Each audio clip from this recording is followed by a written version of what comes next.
Bom dia.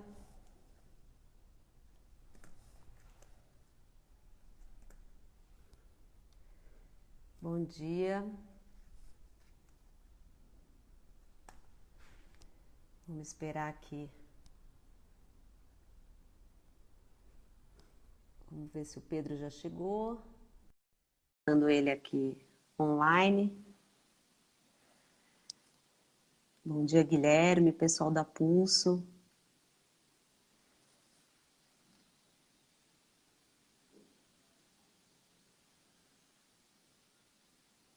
Pedro está entrando. Oi, Dani. Oi, Pedro. Tudo bem? Tudo bom? Tudo bem, e você? Tudo. Tô dando um oi aqui, pessoal da Pulso. Tudo bem? Oi, gente. Pessoal da Pulso. Deixa eu ver se funciona aqui meu... Ah, agora funcionou. Lilian. Pessoal do Movimento Agora. Eu recebo muita mensagem para falar sobre litígio estratégico. A gente vai ter que falar até sobre esse nome, né? Vai ter que falar, porque um monte de gente me pergunta o que é litígio estratégico. Não, e tem a discussão, né, sobre a palavra litígio que você fala. Se é a melhor palavra. Mas eu acho que Tem ganhou... muita coisa para conversar. Acho que ganhou... Eu acho que esse interesse é também pelo momento político do país, né, Pedro?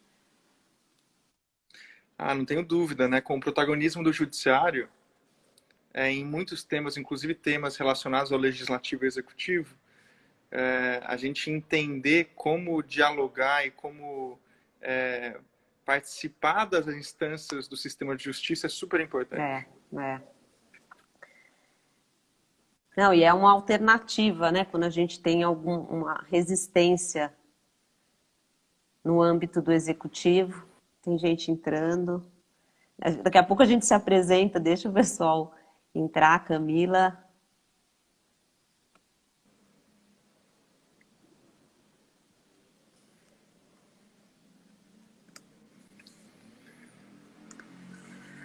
Então, eu acho que é já vou adiantando um pouco para quem já está. A ideia aqui é a gente falar sobre advocacy. Acho que nesse período, né, de quarentena também, a gente recebe muita mensagem para discutir sobre estratégias. Você tá ouvindo bem?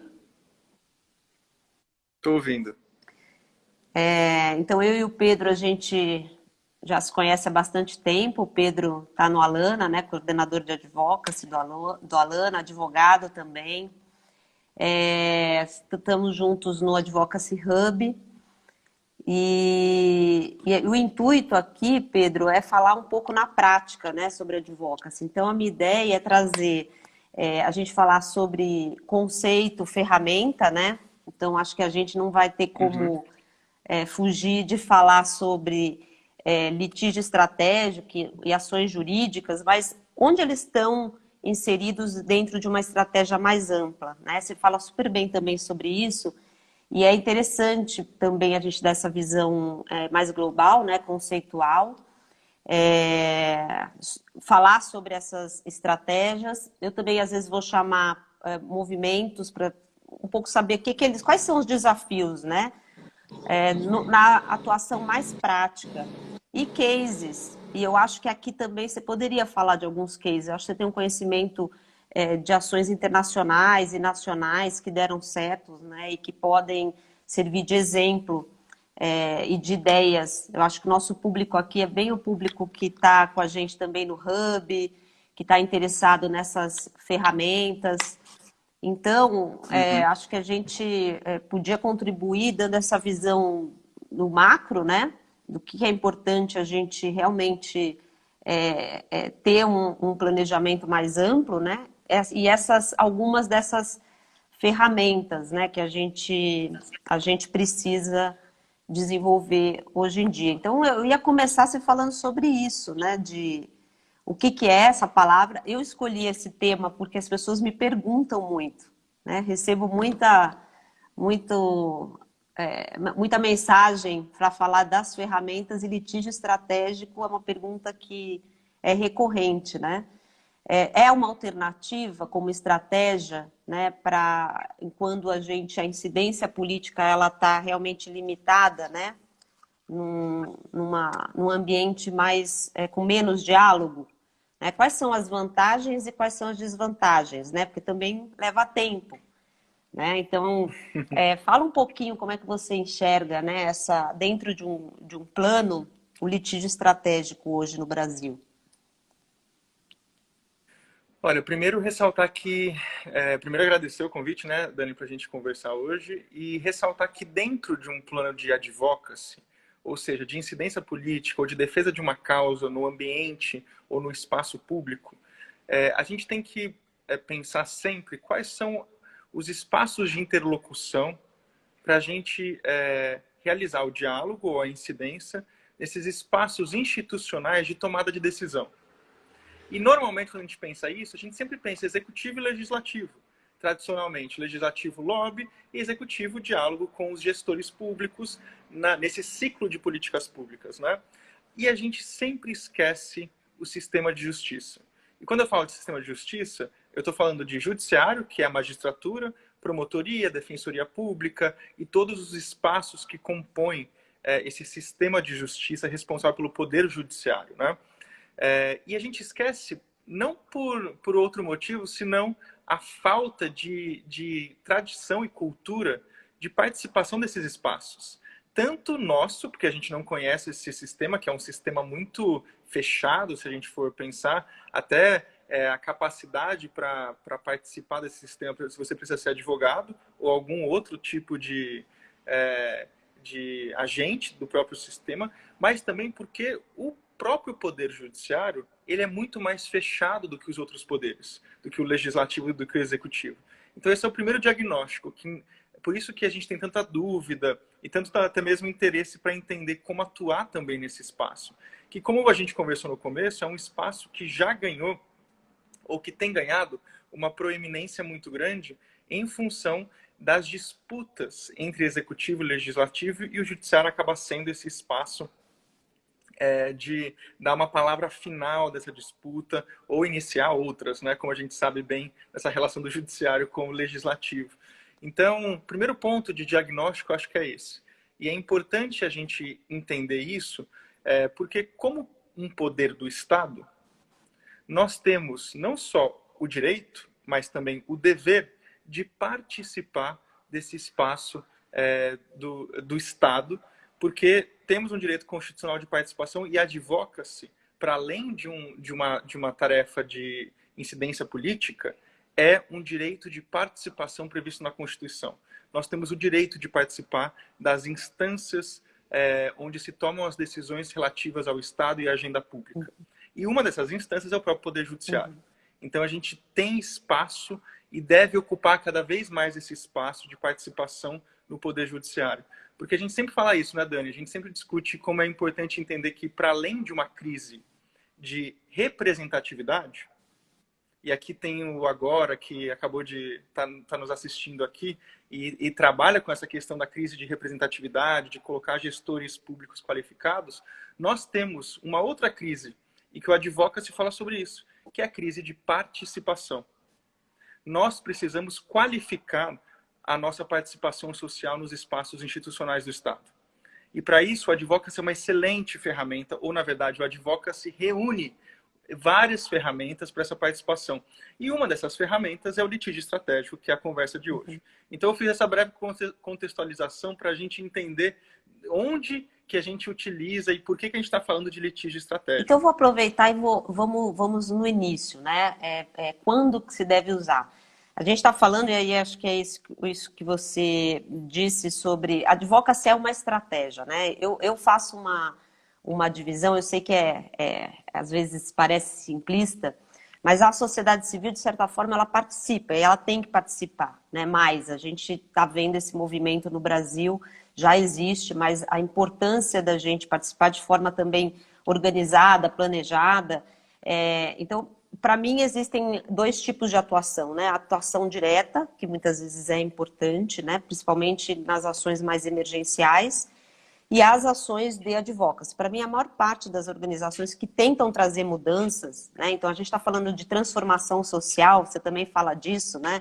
Eu acho que a nossa objeto de pesquisa maior, que faz com que a gente se envolva no advocacy, é como é que a gente pode trazer mudanças, transformações sociais, para que esses problemas que ocorrem, e que às vezes a gente tem que atuar diretamente neles, eles possam ser combatidos, né?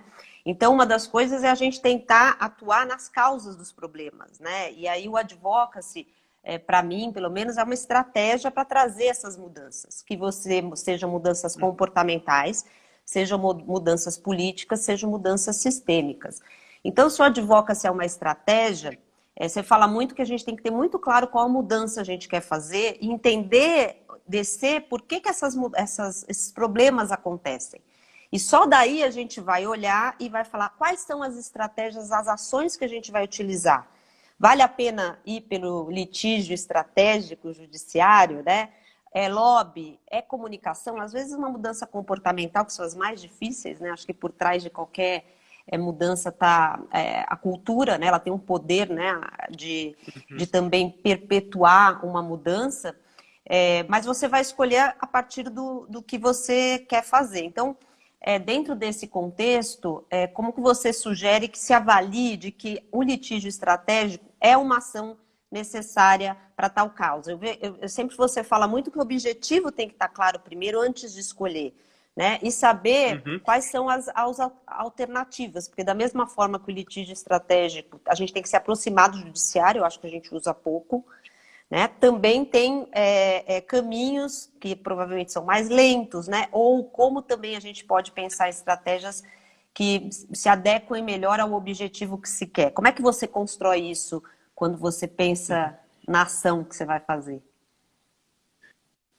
Olha, primeiro lembrar que esse termo litígio estratégico também é uma tradução de um termo americano, norte-americano, que fala sobre essa advocacia de interesse público que utiliza do direito para gerar transformações por meio do judiciário. E eu não gosto muito desse termo litígio estratégico, porque nem todas as ações estratégicas no âmbito do sistema de justiça devem ser litígio. Podem ser denúncias no Ministério Público, podem ser diálogos extrajudiciais, mas com elementos do direito. Então, tem uma série de ferramentas que esse termo litígio não abarcaria, porque a gente não, muitas vezes a gente não quer brigar por meio do litígio. A gente quer atingir, por meio do instrumento do direito e do judiciário, um objetivo, e aí, você disse muito bem, precisa ser um objetivo muito claro. Eu tenho que saber. Você faz plano muito bem de advocacy, né, Dani? Você sabe que a principal pergunta que tem que ser feita é o que se quer. O que se quer mudar?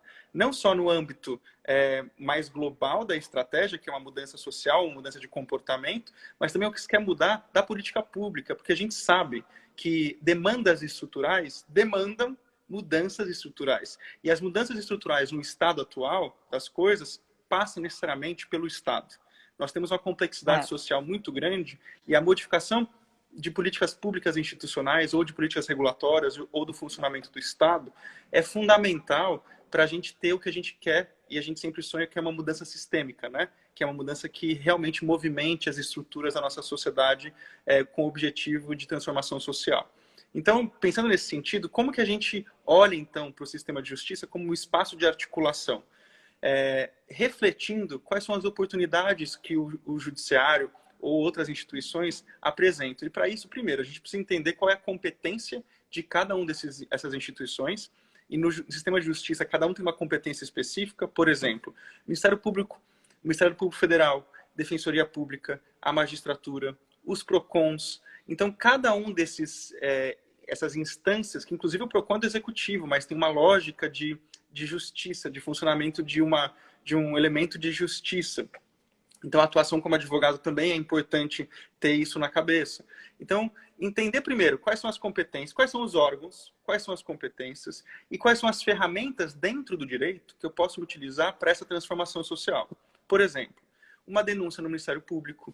E daí, para decidir se é Ministério Público ou Ministério Público Federal, nós temos a relação com se a relação é um tema relacionado à União ou algum tema que é transfronteiriço no Brasil, como ambiental, ou a questão de tributação ou de previdência social, daí seria o Ministério Público Federal. Ministério Público Estadual para todos os outros temas relativos ao Estado, e aí a competência concorrente dos Estados é muito grande, segundo a Constituição. Então, a articulação com o Ministério Público é super importante, a gente se aproximar, porque é uma instituição que, apesar de não se considerada do Poder Judiciário, ela é integrante do sistema de justiça e tem competências fundamentais para a mudança social. Eles, por exemplo, têm a possibilidade de apresentar ação civil pública, que é algo que as instituições também podem fazer depois de comprovado alguns requisitos, como o funcionamento depois de 2 anos de funcionamento, com objeto social no contrato, né, social bem especificado, tem uma série de elementos, mas a legitimidade que o Ministério Público, por exemplo, tem para apresentar uma ação civil pública é muito grande. Então, articular com o Ministério Público, com os promotores, trazê-los para perto das nossas pautas sociais é fundamental, porque eles nos representam. A função do Ministério Público é essa.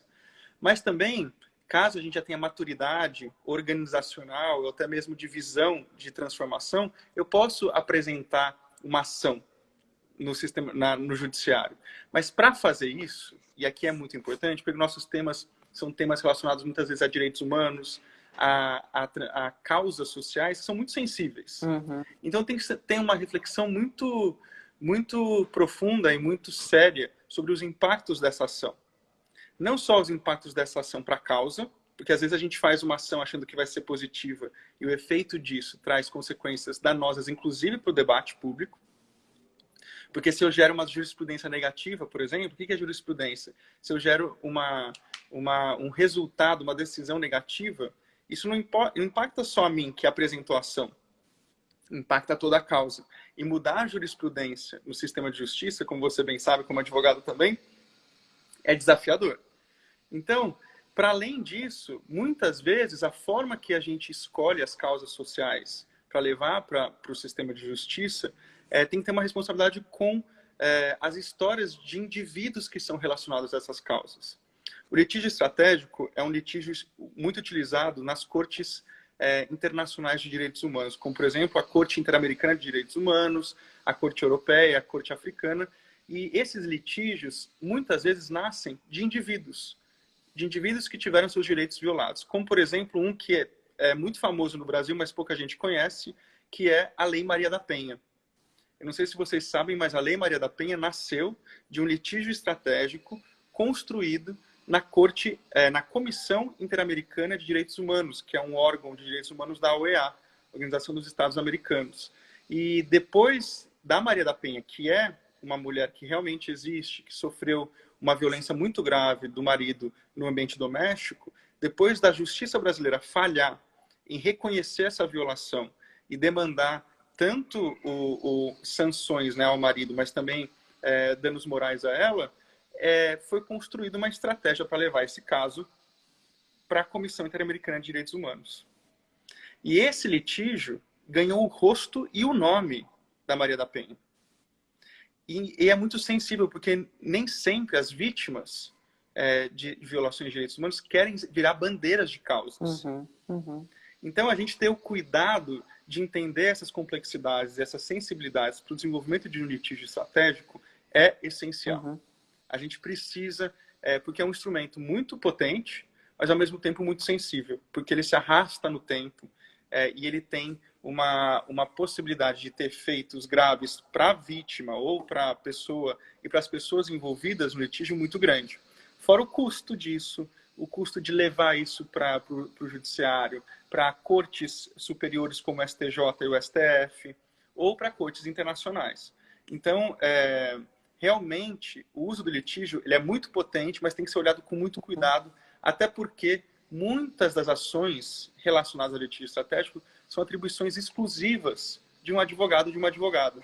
Então, também tem isso, para o plano de advocacy, ele é uma das ferramentas mais complexas de serem utilizados, porque demanda uma série de questões. Uhum. Só para quem está entrando agora, eu vou sempre fazer um pouco a volta, porque queria continuar nisso que você está falando, né, da complexidade dessa ferramenta e quais seriam outros caminhos que talvez não são olhados e a gente só pensa, né, em levar para o judiciário de uma forma formal, né? Eu vi que entrou a Duda, o Zé Barcelar, Laís.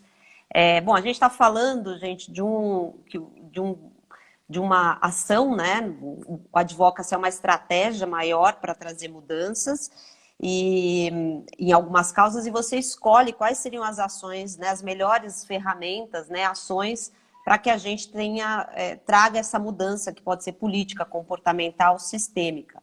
E ter claro o que se quer atingir e analisar como é que você vai influenciar para que essa mudança ocorra, é que você escolhe as ações. Hoje a gente está falando de litígio estratégico, né? A gente tem ações como comunicação, lobby, né? No executivo, no legislativo, que é o que a gente conhece mais. Às vezes a produção de conhecimento, né? Pode influenciar a causa, se a gente pensar no movimento antitabagista, né? Que começou com um relatório dizendo que o cigarro faz mal. E a gente está falando hoje de litígio estratégico, que é uma das ações que gera muito interesse por conta também do momento, né, político que a gente tem vivido. E o Pedro estava falando sobre essa ferramenta, né, o uso dela como a complexidade, né, que ela também tem. Nesse sentido, Pedro, por exemplo, quais são, você fala dessas ações, né, individuais, né, nas cortes internacionais, mas também há outras formas da gente considerar o judiciário, ou seja, talvez o primeiro ponto seria entender melhor o judiciário, né?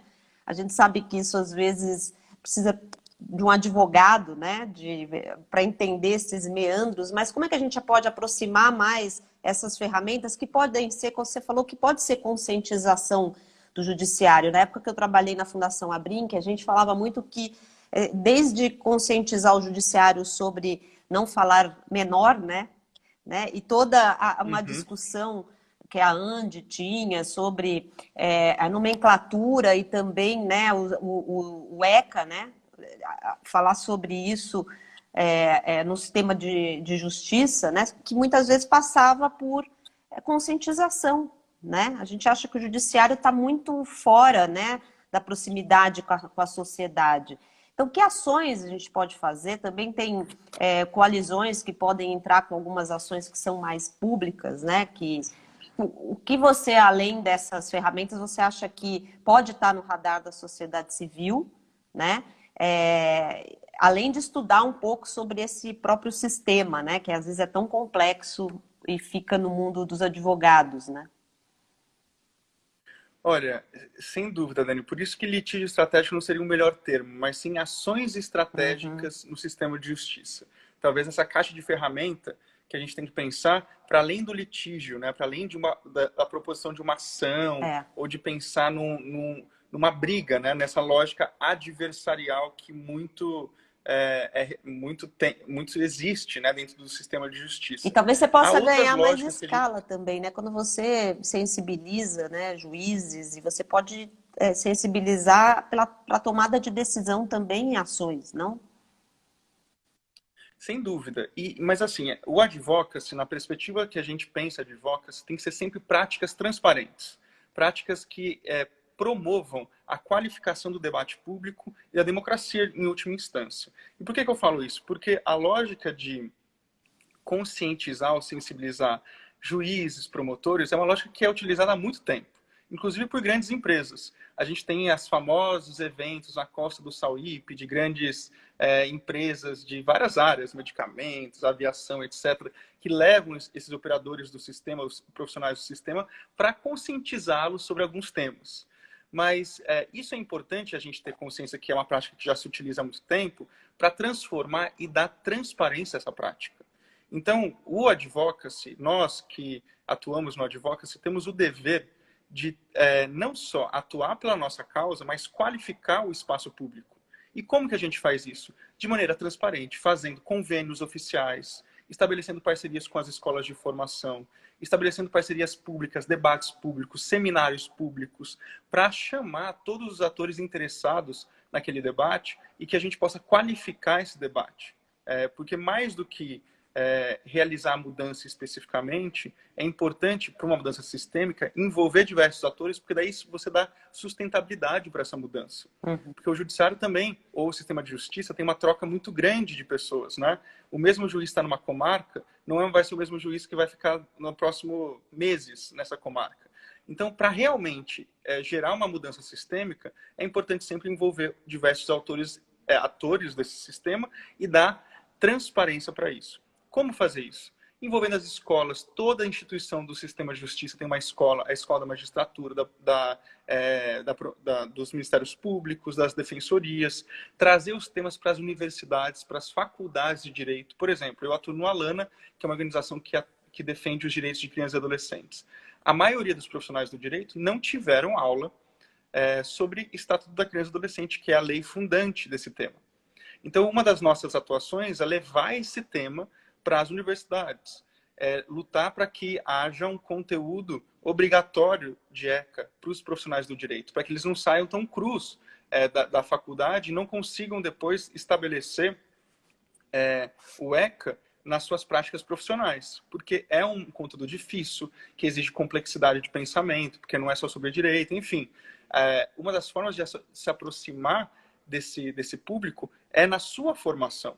Uhum, Né? Porque a gente entende que o problema de formação é muito sério para alguns temas complexos. E, normalmente, para causas sociais, esse é um grande problema. Então, temas relacionados ao meio ambiente.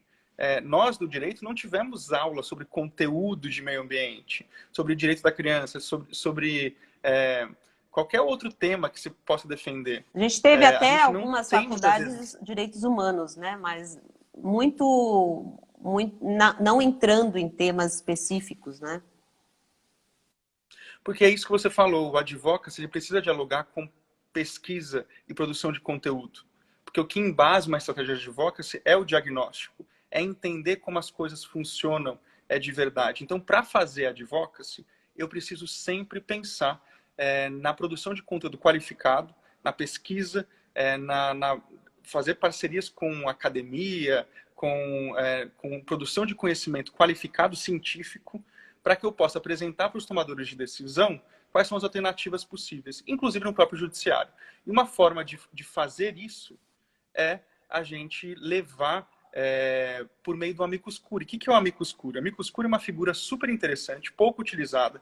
Na última reforma do Código de Processo Civil, ele ganhou um destaque muito grande, permitindo que instituições da sociedade civil, como organizações, mas também especialistas, possam apresentar os seus argumentos num processo de relevância pública. Então, por exemplo, está correndo um processo sobre, vamos pegar a parte ambiental, discussão sobre urbanização de uma área de preservação ambiental.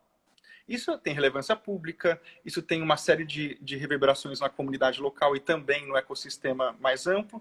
E eu posso, como organização da sociedade civil ou como especialista ambiental, levar temas relacionados técnicos, elementos técnicos, pesquisa, diagnóstico, para essa discussão judicial. E isso eu faço por meio do amicus curiae, que é um amigo da corte. Então, eu apresento e requisito para o juiz responsável pelo caso, relator, podendo ser na primeira instância ou também em tribunais superiores, como STJ e STF. Cada vez mais o próprio STF tem aceito a inclusão de amicus curiae nesses processos, e é o que a gente faz muito no Alana, e outras grandes organizações também fazem isso, e a gente tem uma possibilidade de entrar e incidir nesse processo para trazer elementos de realidade e diagnóstico para a discussão.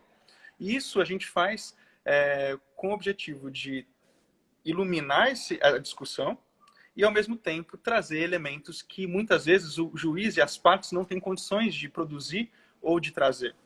E isso, para nós, o fortalecimento dessa ferramenta de amicus curiae, ela é estruturante porque é uma das únicas poucas ferramentas de participação social dentro do Poder Judiciário. Dá um exemplo, e deve ser... dá um exemplo de uma atuação, um caso, para as pessoas terem uma ideia de como funciona. O caso que é um dos casos que eu mais tenho orgulho de ter participado, inclusive como amicus curiae, foi o caso do HC coletivo de mulheres mães, gestantes e para crianças também no sistema prisional.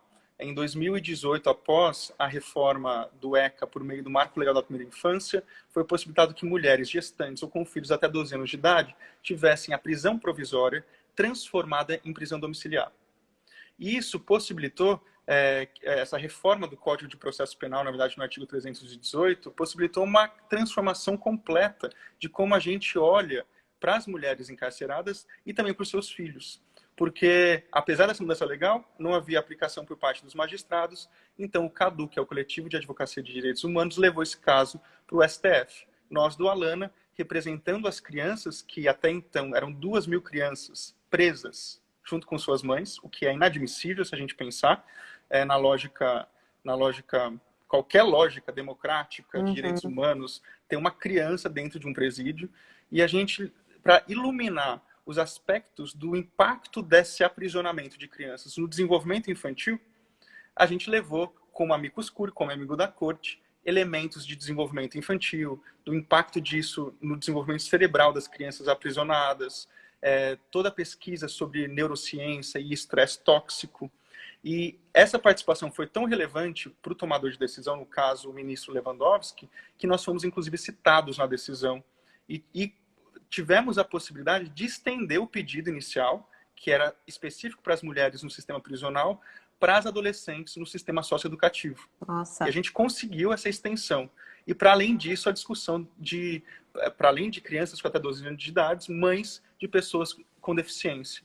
E esse caso ele foi tão importante que, além de conseguir esse resultado histórico, que é uma mudança estrutural no sistema penitenciário, conseguiu também abrir um novo remédio constitucional, que é o habeas corpus coletivo, que até então nenhum outro habeas corpus coletivo tinha sido aceito pelo STF. Então, é muito para a gente entender a relevância de olhar para o sistema de justiça como um campo de participação social e representação de causas de uma maneira qualificada. E quando a gente fala de maneira qualificada e sistematizada, é porque exige uma dedicação para entender esse espaço institucional, para entender quais são os remédios que podem ser aplicados para diferentes ou estratégias jurídicas para cada caso, e ao mesmo tempo para fazer algo que para nós é fundamental, parcerias, para a gente sempre chegar de forma coesa nesses espaços. Né? Esse habeas corpus ele foi construído pelo CADU, e depois os amicus curiae foram apresentando cada um numa área de conhecimento, a gente da criança, a Fiocruz e a Abrasco na área de saúde, as defensorias públicas levando casos específicos, IBCCRIM, que é o Instituto Brasileiro de Ciências Criminais, ITCC, enfim, várias instituições se juntaram, conectas, se juntaram para cada um trazer uma perspectiva desse problema, que era um problema, que é ainda, infelizmente, um problema estrutural do sistema prisional no Brasil. Então, isso para a gente entender a potência que é a estratégia judicial, porque ela amplia direitos e ela tem, na verdade, a possibilidade de trazer mudanças estruturais. Né? Ainda que muitas teorias do direito entendam o direito como instrumento conservador, ou que, na verdade, é para manter estruturas, a gente, na advocacy, olha para o direito como uma oportunidade de utilizar essa ferramenta para a transformação social. Então, tem esse grandes... tem uma pergunta, né? Tem, do Renato. Oi, Renato. Na opinião de vocês, ao se decidir pelo litígio estratégico, deve-se levar em consideração o eventual risco de fechamento de diálogo com outros atores envolvidos na implementação? É uma pergunta muito boa, né? Eu já passei por governo, executivo, né? O executivo tem realmente uma aversão, né, às instituições, né? Não às instituições, mas tem um medo, né? Um receio. Então, quando a organização ela opta, né, por esse caminho, você acha que tem esse risco de fechar diálogo, por exemplo? Olha, o risco sempre tem. Mas o que a gente precisa entender é que relacionamento com o Estado não é relacionamento estritamente pessoal, apesar de ser pessoalizado. A gente não pode pessoalizar o relacionamento com o Estado. Apesar de serem pessoas que representam o Estado, a pessoalização é algo muito ruim, porque a gente acaba entrando nessas relações mais de fechar ou não porta, etc. A nossa postura é sempre formalizar. E dar oportunidade. Então, ao invés de chegar logo num litígio, a gente dá oportunidade para Isso. esses tomadores de decisão entenderem o que a gente está pedindo antes. Então, por exemplo, no programa Criança e Consumo do Instituto Alana, antes de um litígio, a gente sempre envia uma carta. Se a carta não funciona, a gente tenta um pedido de reunião. Se o pedido de reunião não funciona, a gente envia uma notificação extrajudicial. Se a notificação extrajudicial não funciona, a gente faz uma denúncia. Se a denúncia não funcionar, a gente faz uma ação direta. Então, tem uma escala de engajamento, se a gente fosse pensar com o interlocutor. E o mesmo vale para o Estado. A gente manda uma carta. Se não há uma postura tomada com relação a isso, a gente daí pensa outras estratégias mais contundentes. Mas, sem dúvida, sempre há o risco, né? E a gente tem que avaliar. Agora, eu acredito que no ambiente democrático, nós temos que ter a maturidade para entender que algumas demandas precisam ser feitas independente. E o gestor muitas vezes sabe disso. E espera da gente, como sociedade civil, algumas pressões para poder fazer algumas ações. Também tem um jogo aí, que eu já ouvi de muitos gestores públicos, não, eu acho bom vocês desenvolverem o Ministério Público, daí eu consigo aqui dentro modificar a cultura interna. Então, eu já ouvi muito isso, não só de gestores públicos, mas de empresas também.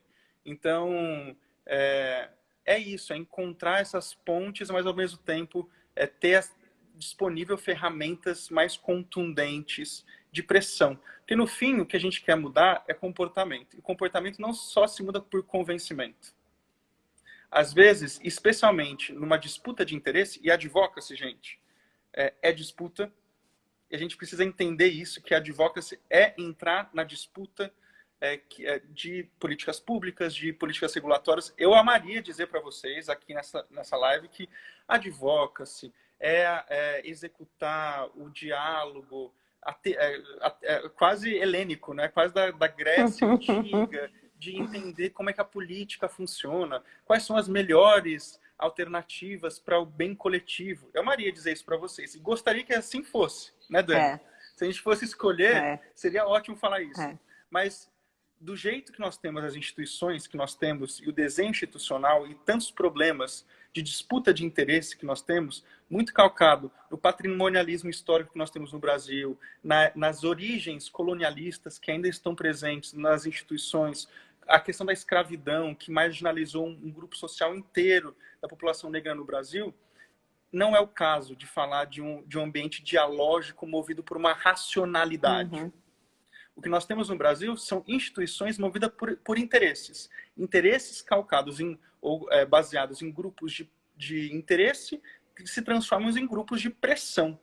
E esses grupos de pressão disputam o resultado de uma política pública ou de uma regulação. Por isso que a gente precisa se organizar como sociedade civil para ocupar esses espaços. Não é só uma crise de representação, é uma crise de participação nossa. E a gente tem que se qualificar para participar desses espaços. E eu acho... Então, o próprio STF é um espaço que a gente tem que ocupar mais, participar mais, apresentar mais amicus curiae, dialogar mais com aqueles ministros para trazer elementos de realidade para os processos judiciais. Eu acho que é um equilíbrio, né? Acho que assim, primeiro que a gente está num caminho de uma participação, a gente sempre teve participação no país, mas de se organizar, o que você falou, se organizar, fazer de uma forma, né, mais planejada. A gente muitas vezes, eu lembro, eu tive uma experiência no legislativo, e muitas vezes você tem ali o protesto, né? Então você que é uma forma importante de pressão de organizações, exemplo ligado à creche, né? Então assim, queremos mais creche, né, na cidade. E você tinha, de um outro lado, uma reunião do orçamento, e poucas organizações estavam, né? Então, assim, a gente já participava. Eu acho que a gente tem que começar a participar para sentar na mesa, né? E sentar na mesa não é assim, eu não vou te chamar aqui, né? Eu sou governo, e vou dizer, claro, eu vou fazer mais creche. Mas não vai estar no orçamento. A gente também precisa estar preparado para entender governo, né? E para também entender quais são as ferramentas que estão ao nosso alcance. O que você falou do caso, né, das mulheres que estão encarceradas, né? Você está falando assim, você colocou num nível de discussão, você não estou aqui falando simplesmente me colocando contra, eu vou entrar nesse jogo, né? E vamos nos posicionar com evidências, né? Com ações robustas, porque isso não pode acontecer. Governos também, assim, eu sempre falo que é um equilíbrio no sentido, governo, muitas vezes uma organização de advocacy vai fazer uma atuação, né, uma pressão, mas o que vocês estão fazendo aqui? Eu sou governo, né? Sociedade civil não tem que entrar nessa discussão. Aqui a gente também tem por tudo que você falou, esse estranhamento quando você senta na mesa de negociação. Por isso que eu acho que as organizações elas precisam ter mais ferramentas realmente para poder sentar na mesa e com uma forma, né? Você mandou carta, você tentou para conversar. O governo não leva a sério, vamos usar as outras ferramentas para que sim, né? O poder emana do povo. Então, sim, a gente como sociedade civil, a gente vai tentar mexer nas regras do jogo, né? Nós vamos tentar influenciar estas políticas. Então, acho isso muito interessante no sentido de que tem que ser realmente um equilíbrio e a gente se apropriar de ferramentas mais robustas, né? E eu acho que essa parte do judiciário é uma que a gente ainda, né? Você falou algumas ferramentas, ainda não, as instituições, as organizações ainda não se apropriaram disso, né? E como que ela realmente sempre ter um apoio jurídico é importante dentro da organização ou há, na sua opinião, instituições que podem atuar como parceiras, né, nessa para quem não tem tanto uma estrutura interna, né? Olha, o advocacy, como a gente sempre fala, Dani, está muito relacionado ao DNA da instituição, né? Para uma pessoa, para uma organização que planeja um advocacy, tem que olhar também para isso, né? Quais são as competências que a instituição tem para desenvolver aquele plano? E se quer se embrenhar para esse espaço do sistema judicial, do sistema de justiça, é importante ter, sim, pessoas que entendam desse sistema. E os profissionais do direito são formados para isso. Eu acho que eles têm uma formação de 5 anos para entender como o Estado funciona e como que o direito ele se relaciona a essas instâncias do Estado. Então tem uma vantagem formativa muito grande.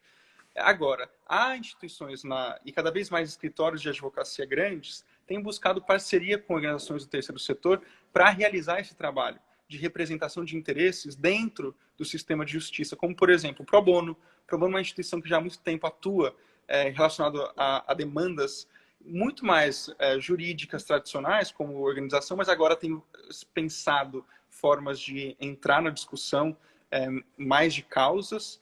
Por exemplo, alguns grandes escritórios de São Paulo também têm feito pro bono com relação a alguns casos, como o próprio Matos Filho, que montou um instituto para pensar esse tipo de causa. Pinheiro Neto também está buscando atuar em alguns temas específicos. Então, a gente tem crescido essa lógica do que a gente chama de advocacia de interesse público. E é ótimo que cresça, né? Porque a gente precisa do apoio de profissionais do direito para ocupar esses espaços que são tão amplos e são vários, né? Para conseguir realmente dar conta de tantas mudanças que precisam ser feitas. E talvez isso que você falou, uma atuação nas faculdades, né? Porque ali você tem possíveis mesmo profissionais que vão olhar, né, essa atuação de uma forma... Na faculdade, pelo menos no meu tempo, a gente não aprendia esses mecanismos, ação civil pública, né, mecanismos, né, que pudesse promover a participação, né, das pessoas, né, Exato. Então, esse é um ponto importante. Tem mais alguma instituição que você podia indicar que atua para apoiar causas, organizações, movimentos? Olha, eu acho que a gente tem que pensar de duas formas, né? Instituições que lidam com essa representação pro bono, que podem ser escritórios ou o próprio Instituto Pro Bono, mas também pensar que uma causa e uma transformação social a gente não faz sozinho. Então, estabelecer coalizões é muito importante. E dentro da coalizão, vão ter organizações de diferentes DNAs, com diferentes competências e oportunidades. Então, montar uma coalizão que tem uma instituição, por exemplo, vamos pensar no campo dos direitos da criança. Tem instituições que discutem prestação de serviço, outras que fazem muito bem campanhas e outras que têm advogados, como a Alana, que podem pensar estratégias para conseguir levar o tema um outro espaço institucional. Um caso recente que a gente construiu de uma coalizão foi o caso do Conanda. Existe um decreto presidencial do atual governo que modificou completamente o Conanda, que é o Conselho Nacional dos Direitos de Crianças e Adolescentes, e muita gente pensou em campanha, a gente pensou uma série de outros elementos para conseguir sensibilizar de quão ruim esse decreto era para o funcionamento do Conselho e para a própria política nacional dos direitos de crianças e adolescentes, mas depois chegou em nós a possibilidade de fazer uma demanda judicial no Supremo Tribunal Federal, no STF, que foi o mandado de segurança. Uhum. E essa articulação do mandado de segurança, depois de uma ADPF por meio do MPF, possibilitou que a gente tivesse uma liminar que sustou os efeitos desse decreto, e agora esse decreto está sendo julgado pelo plenário para a gente entender realmente a constitucionalidade do que foi apresentado ali pelo Executivo E Federal. isso foi pelo Então, Conanda? Não, Pelo foi feito pelas instituições Sociedade que Civil? estão dentro do Conanda, mas foi feito por uma coalizão, assinado por várias instituições. Então, para mostrar que nem sempre eu preciso ter uma equipe de advogados, eu posso, por meio de uma coalizão, estabelecer essa parceria e aí cumprir o que precisa ser feito para apresentar uma demanda para o sistema de justiça. Então, assim, na minha opinião, e eu sei que você compartilha, construir sozinho uma estratégia não é a melhor estratégia. Uhum. Uma transformação social, a gente precisa de parceiros, a gente precisa pensar sempre em coalizões, pensar em compartilhamento de estratégias, de informação, de diagnóstico, de incidência, porque cada instituição vai poder dialogar com um público importante para a construção dessa estratégia. Então, é sempre bom não fazer as coisas sozinhos. É pensar junto, fazer junto, porque isso tem um poder sistêmico muito maior. E por último, eu queria até ouvir você, Dani, falar da importância da comunicação, não só para o advocacy, e depois eu posso falar para o litígio estratégico ou para ações estratégicas jurídicas. Mas, na minha opinião e experiência, não há uma estratégia jurídica se a gente não pensar numa estratégia de comunicação conjunta. Para quem tá, né, também entrou agora, eu acho que a gente está falando de um pedaço de ações, né, de um todo. Então, a gente começou falando sobre, para qualquer escolha de qualquer estratégia, a gente tem que saber exatamente na nossa causa qual é o objetivo que a gente quer alcançar, né? Então, advoca-se essa estratégia para trazer essas mudanças culturais, de mentalidade, políticas, sistêmicas. E sabendo o que se quer, você tem que fazer um amplo diagnóstico. Acho que você falou disso aqui, é importante. A gente precisa saber tudo relacionado à causa. Um exercício que eu faço bastante é um exercício de causa raiz. Então, você tem um problema público e você tem que entender por que esse problema ocorre, né? Quais são as causas que estão por trás dele? E quando você faz isso, você tem que acompanhar com um diagnóstico bem completo, né? Então, assim, quais são as causas políticas, quais são as causas... muitas causas têm a ver com a mentalidade, tem causas que têm ali uma razão cultural, tem outras que têm na política, né, no sistema regulatório, às vezes você precisa de uma lei. Então, quando você vai vendo as causas desse problema, você fica muito mais claro, mapeando tudo que envolve aquele problema. A partir daí, você estabelece, então, ok, né, eu vou ter que aprovar uma lei, né, você coloca ali o seu grande objetivo. E aí você pensa com tudo isso, quais são as estratégias. Aí eu vou chegar nisso que você falou. Em geral, é muito difícil você não ter numa causa de interesse público o papel do Estado. Então, você tem ali, ou você vai fazer lobby, ou você vai fazer, né, você tem ação jurídica, como você falou, né, o litígio estratégico. Mas tem duas outras ações que são fundamentais. Coalizão. Então, assim, fazer sozinho advocacy é contraproducente, né? Porque é isso, é caro, cada organização tem uma expertise, você pode justamente alinhar agendas, muitas vezes organizações têm agendas parecidas, né? E atuam de forma desconectada. E a última, que é comunicação, seriam as 3 principais ações que você tem que fazer. Sem comunicação, basicamente, a sua estratégia ela está ela tá sem um pilar muito importante, né? E aí, comunicação, se a gente falar hoje mídias sociais, né? Se a gente falar estabelecer o debate público, você está falando de comunicação, são ações diretamente com o tomador de decisão ou mais amplas para você conseguir, né, a opinião pública, né? Você conseguir chegar nas pessoas. Mas tem também um ponto importante, Pedro, que eu vejo muito isso no debate com as organizações, é um problema de comunicação interna, sabe? Entre as organizações, entre o poder público, a falta de continuidade, de alinhamento, né? Então, comunicação, você não faz uma ação de advocacy se você não tiver pensado essa esfera. Não sei como você vê relacionado ao litígio estratégico. Não, olha, sem dúvida, assim, não há comunicação, porque defender causas é comunicar causas. No fundo é isso. E a gente comunica causas de diferentes formas para diferentes públicos, né? Uma das formas de comunicar uma causa para o sistema de justiça são ações judiciais. No fim, são formas de comunicar os agentes e esperar deles uma decisão. Mas para além dessa Então você coloca a comunicação também a própria ação em si? Sem dúvida, porque é o jeito que você coloca as palavras no papel, é o jeito que você monta, se você faz uma petição de 100 páginas, de 15 páginas que vai ser lido, se você coloca antes da petição um sumário executivo de tudo que você escreveu. A gente faz isso para peças no STF. A gente faz um índice e faz um sumário executivo, antes mesmo do índice. Porque a gente sabe que as pessoas hoje, nessa proliferação de informação, tem pouco tempo para ler tudo.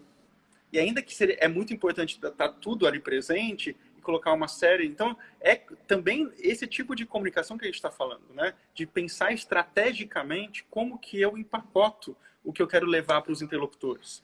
Mas, para além disso, tem a comunicação mais tradicional, que é imprensa e redes sociais hoje em dia.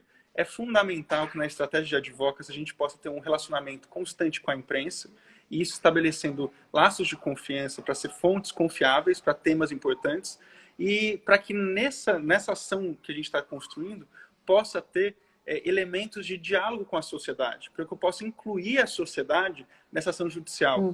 Porque para além de comunicar os tomadores de decisão de um problema, eu preciso comunicar à sociedade que essa ação está em curso para que ela possa participar. E o Alan, dando transparência. E o Alan nisso é muito bom, né? Assim, tem uma parte de comunicação. Como é que vocês fazem essa união, né, entre o que você está fazendo ali na ação jurídica com a comunicação da instituição? É pensar a questão da comunicação desde o começo. Comunicação não é ferramenta, é estratégia. Isso é a coisa mais importante que a gente precisa entender. Comunicação não é agora eu vou fazer um release quando eu já apresentei a ação no judiciário. Não. Eu penso na estratégia de comunicação quando eu estou pensando a ação lá no começo. É junto. Nossas equipes, elas são formadas no Alana, sempre por advogados, jornalistas, comunicadores e outras pessoas relacionadas aos campos técnicos, né? Mas sempre tem essa lógica, essa dobradinha entre advogado, jornalista ou comunicador, que é super imobilizador, né? É uma tríade. É uma pessoa de mobilização, jornalismo e comunicação. Comunicação, jornalismo e direito. A gente faz essa tríade que funciona muito bem. E eles participam da elaboração da estratégia. Tudo. Isso é fantástico. Eles participam do começo. A gente tem reuniões não são áreas semanais, separadas, 2 vezes. Né?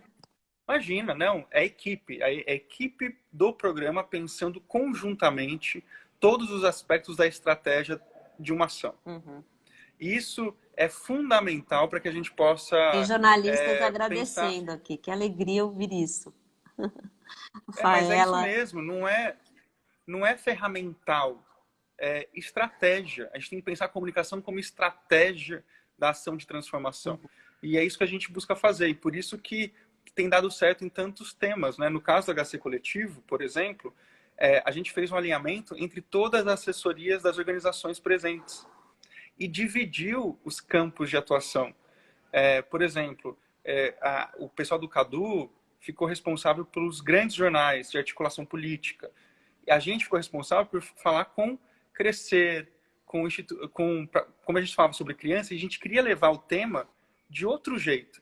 Não era só uma questão sobre sistema prisional. era uma questão sobre humanidade, sobre criança, sobre paternidade, sobre maternidade. Uhum.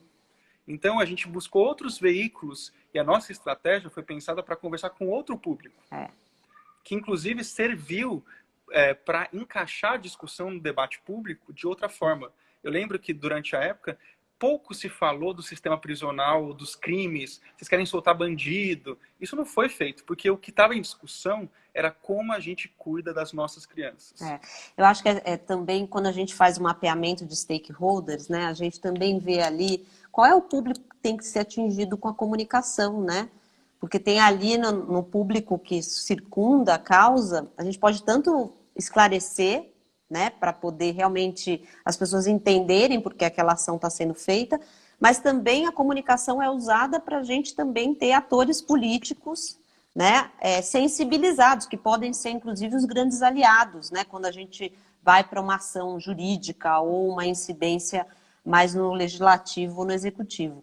Eu tenho medo de cair, porque, né, Instagram, você cai, mas assim, tem o Piunte, a Laís, o pessoal do Agora, o Renato, a Dineia, só para falar um pouco, a gente está iniciando, né, um trabalho, eu e o Pedro, a gente está no Advocacy Hub, a gente trabalha muito sobre formação, a gente acredita que é importante a sociedade civil, né, a gente compartilhar ferramentas, né, mostrar cases também, né, o que deu certo, trocar informação. O Hub lançou também uma rede de profissionais de advocacy, né, acho que isso é bem interessante. Na parte de comunicação tem o Narrativas do GIF, né, que tem também muita troca relacionada ao advocacy. E a ideia aqui é trazer, não só falar sobre as ferramentas, mas e cases, mas também sobre organizações que fazem, né? E o Pedro, à frente aí do Alana, traz também, permeou um pouco como é a organização, porque isso também ajuda muito a gente, ok, essas são as ferramentas, isso é advocacy, mas na prática, como é que eu faço? Né? Então, te agradeço, Pedro, pela conversa. Quem quiser mandar sugestões aqui também de temas, a gente está começando agora essa semana, mas pode mandar nos comentários e aí a gente chama profissionais, né, e pessoas que estão fazendo isso na prática, que ajuda muito quando a gente... Aqui, ó, já indico uma pessoa que entrou aqui, ó, a Mariana Belmonte. Ela é uma grande ativista ambiental e também está relacionada à Coalizão Negra de Direitos. Olha... E é uma pessoa excelente para você bater um papo, Ótimo, Dani. Então vamos nos falar depois daqui, já anotei aqui, Mariana. Então tá bom, Pedro, obrigada pela conversa, pelo bate-papo. Já estão me dando aqui 1 minuto para a gente desligar. Agradeço todo mundo que ficou aqui na live. E, bom, vou marcar as próximas já com as sugestões aqui das pessoas. Até mais, Dani, eu agradeço. Um beijo. Tchau, tchau.